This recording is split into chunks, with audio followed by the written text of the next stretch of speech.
It ain't the left side or the right side, then it must be the fin side. It ain't the left side. Thank you, Solo D. Welcome to another episode of On the Fin Side here with Kat and Paul. Follow us on Facebook, Twitter, Spreaker, iTunes, YouTube, iHeartRadio, and Spotify. Check out our merch store on thefinside.threadless.com. We're joined here tonight by Joe Tosccano, host of the Donut Bag podcast, part of the Pod Hub Network. Be sure to give him a follow as we prepare for this Monday night battle between the Dolphins and the Steelers. Steelers currently are 14.5-point favorites at Heinz Field this Monday. So, Joe, I think the question on everybody's mind as we head into this game and the underlying story here is the Minkah Fitzpatrick trade. The Dolphins traded Minkah to the Steelers for their first-round pick in 2020. There were some other draft picks involved. So that was also the same day that Big Ben went on injured reserve. What was your initial reaction to the Minkah Fitzpatrick trade? My initial reaction was, wait, what? We traded our first-round pick? The Steelers never do that. What is going on here? And the next thing I thought was, well, what if the Steelers stink? And that's a really high pick. What have they done?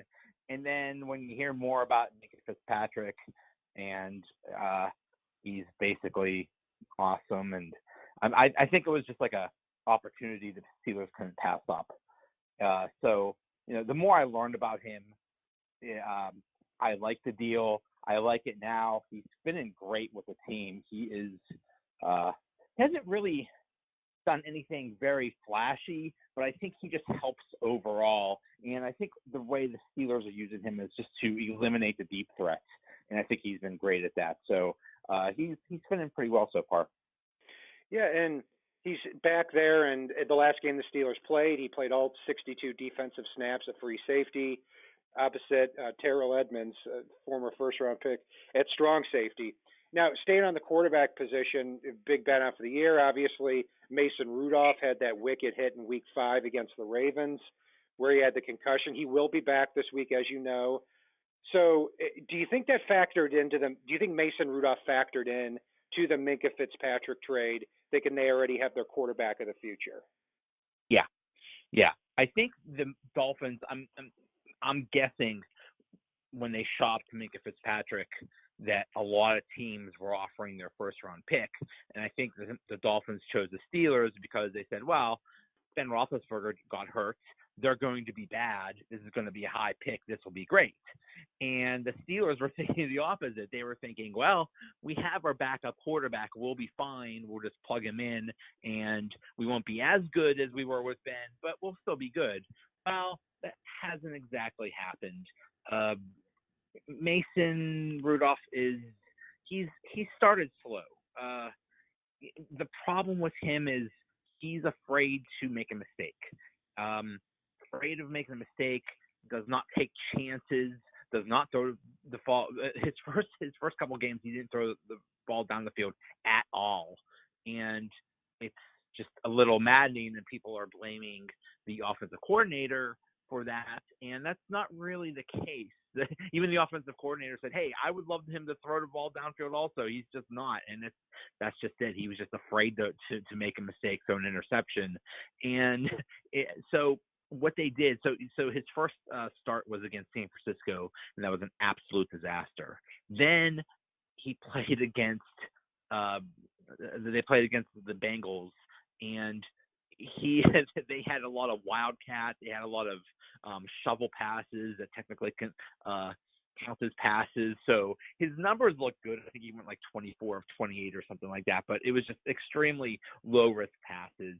And even in the Ravens game, they were still doing this super conservative stuff where he wouldn't throw the ball down the field.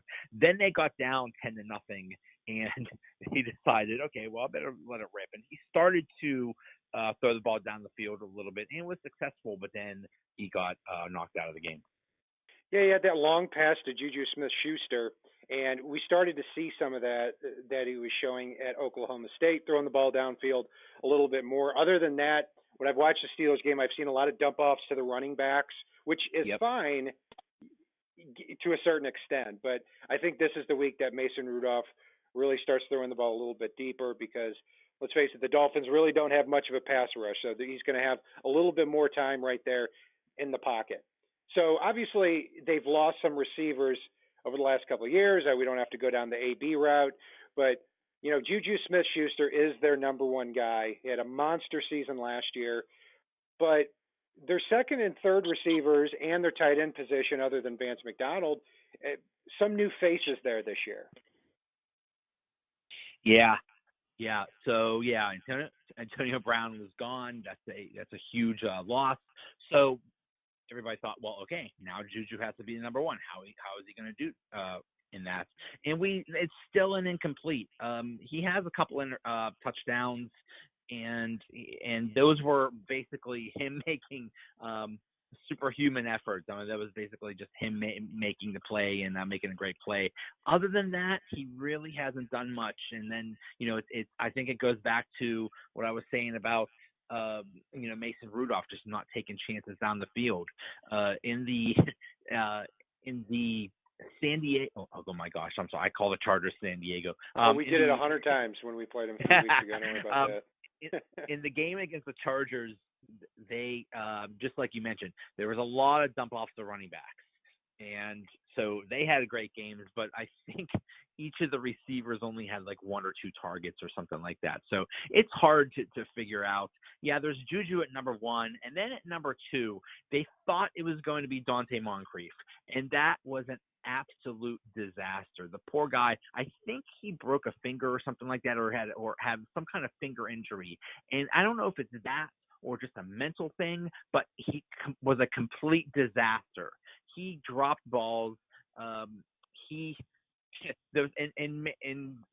when Ben Roethlisberger got hurt, it was in the Seattle game, and Mason Rudolph came in, and his first pass in the NFL was an interception. It wasn't his fault at all. It was right in Dante Moncrief's hands, and it just bounced off his hands and went right into a cornerback. So, at that point, like the whole town wanted him gone. So they benched him after that, and he really hasn't been seen. So, number 2 was supposed to be Dante Moncrief. That didn't happen. Then it was supposed to be James Washington, and he got hurt. But even before he got hurt, he wasn't all that impressive, which was really surprising because he was teammates with Mason Rudolph at Oklahoma State. So, right. And they have such great rapport in the preseason. The past 2 preseasons, they have connected like crazy. But then in the regular season, it just didn't happen. So that was a disappointment.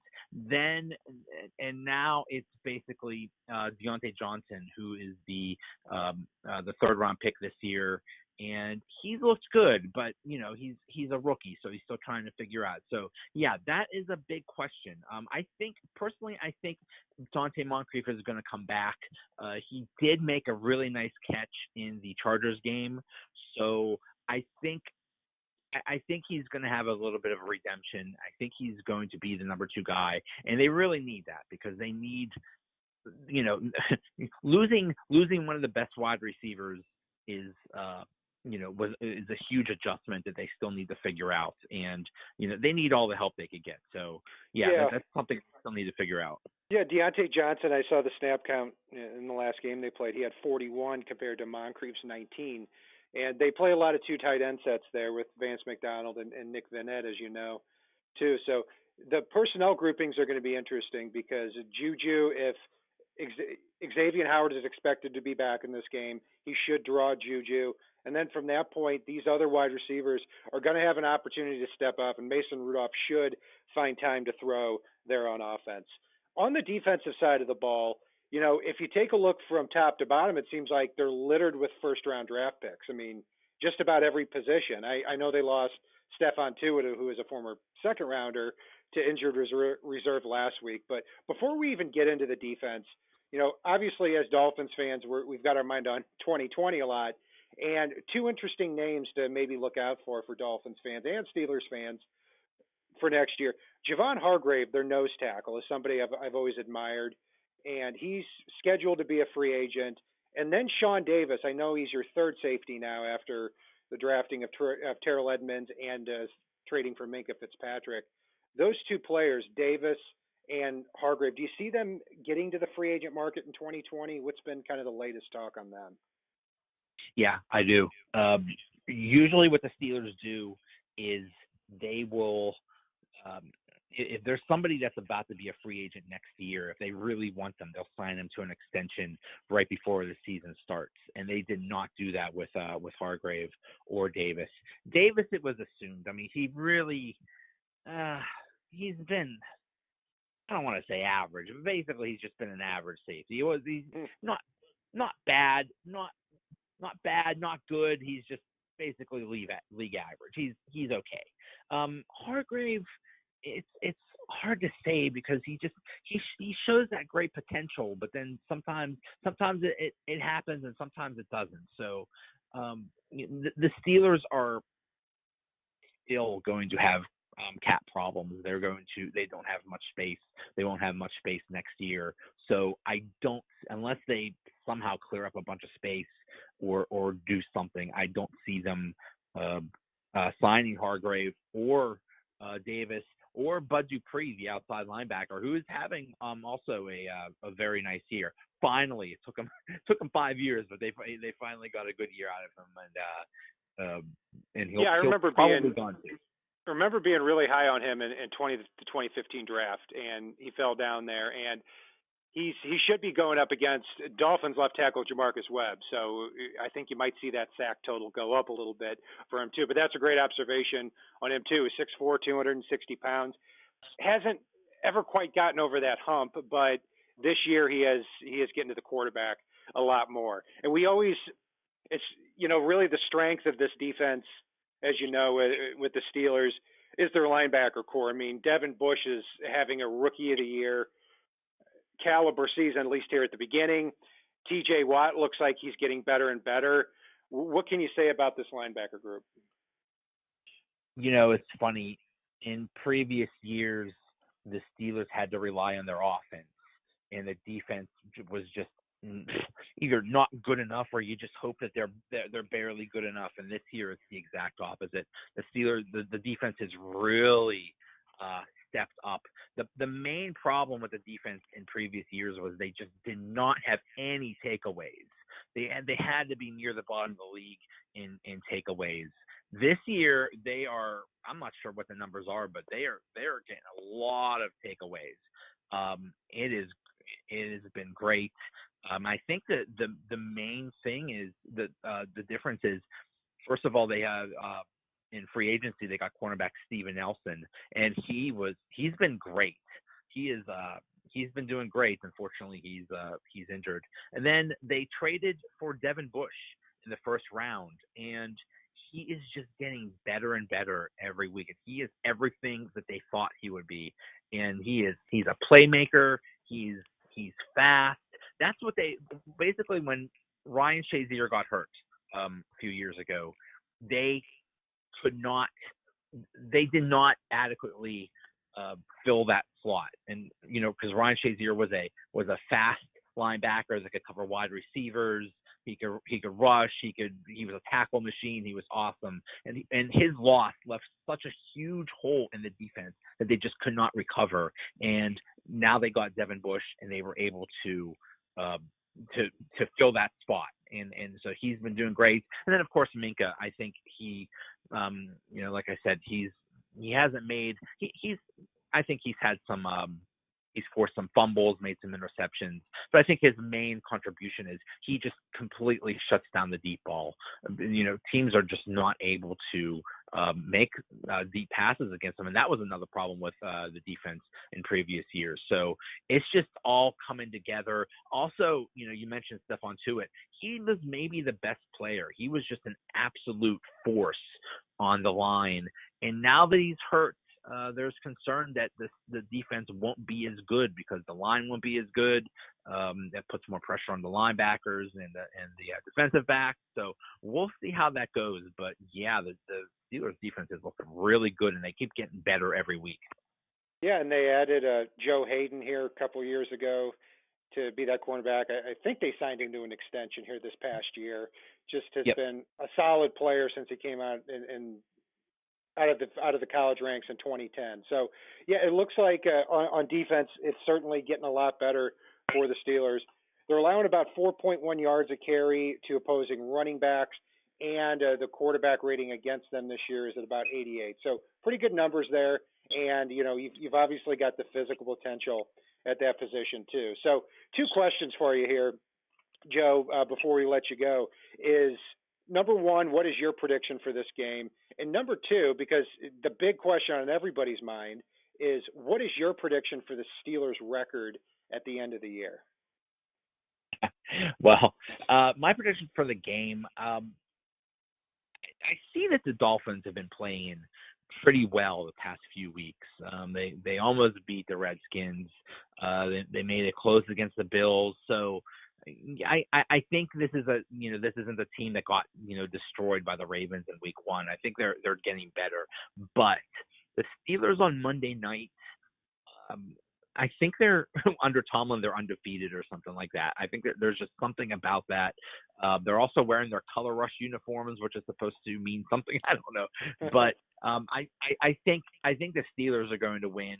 Maybe not comfortably. I don't know if the line is like 14 or something like that. I don't think the Steelers are good enough to beat any team by 14 points. But I see the Steelers winning probably by 10, 24-14, something like that. As for how the Steelers will do, well, that's I've talked about this a lot on my podcast.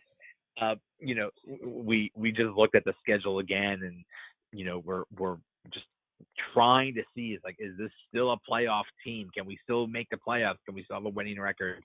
I don't know. I'm looking at between basically 7, 8, or 9 wins. And 9 wins is just extremely optimistic.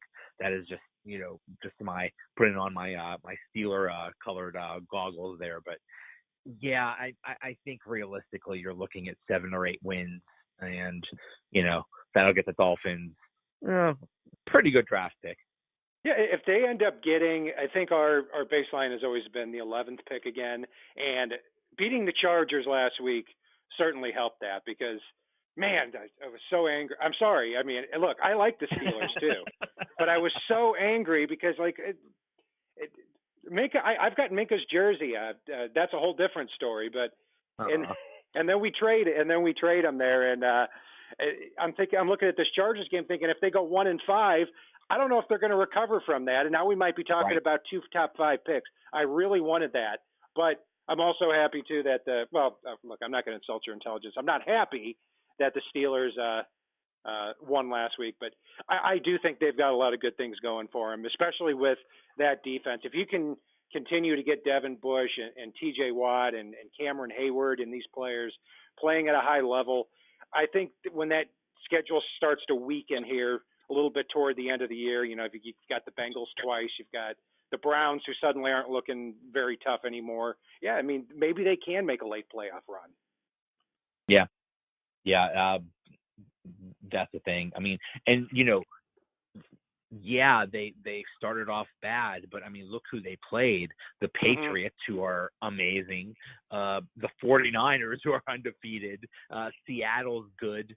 And the Ravens, turns out, are good too. So they've been playing hard teams, like you said, the schedule is going to get a lot weaker. But the key for the entire season is, how is Mason Rudolph going to do the rest of the year? Is he actually a good quarterback for this league, or is he not? And that determines the whole thing. If he's not, it's going to be real ugly, and you might be looking at one of the couple top 5 picks. But if he gets it together, yeah, I could see 7 or 8 or 9 wins. Absolutely, and that's why I think that the Steelers would be too good to win just 4 or 5 games this year anyway. That's what I was thinking. And then I thought, but if they lose to the Chargers here and they get to 1-5, that might be a different story. But yeah, now I think that they have the potential to turn the corner and string some together. Because if they beat the Dolphins, they're going to get to 3-5, and if they can just kind of split some games over the next 3 or 4 weeks when it's a little tough, you might be able to set yourself up for a playoff run a little bit later in the year. Joe Tosccano is joining us here. He is the host of the Donut Bag podcast, part of the Pod Hub Network. Be sure to give him a follow. Also follow him on Twitter as well. Joey Bag of Donuts, all spelled out except for in the of, it's OV instead of OF, if I have that correct. Yep. Got it. That will do it for our breakdown of the Dolphins-Steelers matchup here on the Fin Side. Thank you to our guest, Joe.